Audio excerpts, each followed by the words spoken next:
തന്മാത്ര എന്ന ആദ്യ ചിത്രത്തിലൂടെ തന്നെ മലയാളി സിനിമാ പ്രേക്ഷകരെ ഞെട്ടിച്ച കൊച്ചുമിടുക്കിയാണ് ബേബി നിരഞ്ജന അഥവാ നിരഞ്ജന വിജയൻ.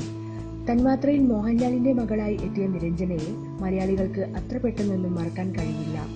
ആകെ രണ്ട് ചിത്രങ്ങളിൽ മാത്രമാണ് നിരഞ്ജന അഭിനയിച്ചത്. എന്നിരുന്നാലും മലയാളി മനസ്സുകളിൽ ഇടം പിടിക്കാൻ അതുതന്നെ ധാരാളമായിരുന്നു.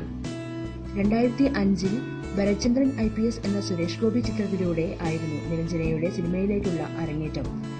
പിന്നീട് മോഹൻലാലിന്റെ മകളായി തന്മാത്ര എന്ന ചിത്രത്തിലും നിരഞ്ജനയെ പ്രേക്ഷകർ കണ്ടു. ഈ രണ്ട് ചിത്രങ്ങൾ കൊണ്ട് തന്നെ നിരഞ്ജന മലയാളികൾക്ക് പ്രിയങ്കരിയായി മാറി. എന്നാൽ പിന്നീട് നിരഞ്ജന സിനിമയിൽ നിന്നും അപ്രത്യക്ഷയാവുകയായിരുന്നു. ഈ ചിത്രങ്ങൾ കാണുമ്പോൾ ഇപ്പോൾ ആ കൊച്ചുമിടുക്കി എവിടെയായിരിക്കും എന്ന് ആലോചിക്കാത്തവർ കാണില്ല. അതുകൊണ്ട് തന്നെ നിരഞ്ജനയെ അന്വേഷിച്ച് കണ്ടെത്തിയിരിക്കുകയാണ് നമ്മൾ. വിജയൻ പ്രസീത ദമ്പതികളുടെ മകളായി കണ്ണൂരിലാണ് നിരഞ്ജനയുടെ ജനനം. മലയാളികളുടെ പ്രിയ ബാലതാരം ബേബി നിവേദിതയുടെ സഹോദരിയാണ് നിരഞ്ജന.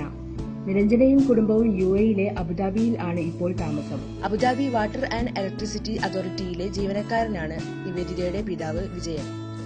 പിതാവിന്റെ ജോലി തിരക്കുകൾ ആണ് നിവേദിതയുടെയും നിരഞ്ജനയുടെയും സിനിമയിൽ നിന്നുള്ള തിരോധാനത്തിന് കാരണം. പഠിത്തമൊക്കെ പൂർത്തിയാക്കി ഈ കൊച്ചുമിടുക്കികൾ സിനിമയിലേക്ക് തിരിച്ചെത്തുമെന്ന പ്രതീക്ഷയോടെ നമുക്ക് കാത്തിരിക്കാം. വീഡിയോ ഇഷ്ടമായെങ്കിൽ ലൈക്ക് ചെയ്യുക, നിങ്ങളുടെ അഭിപ്രായം കമന്റ് ചെയ്യുക. ഏറ്റവും പുതിയ സിനിമാ വിശേഷങ്ങൾക്കും വാർത്തകൾക്കുമായി A to Z media subscribe ചെയ്യുക.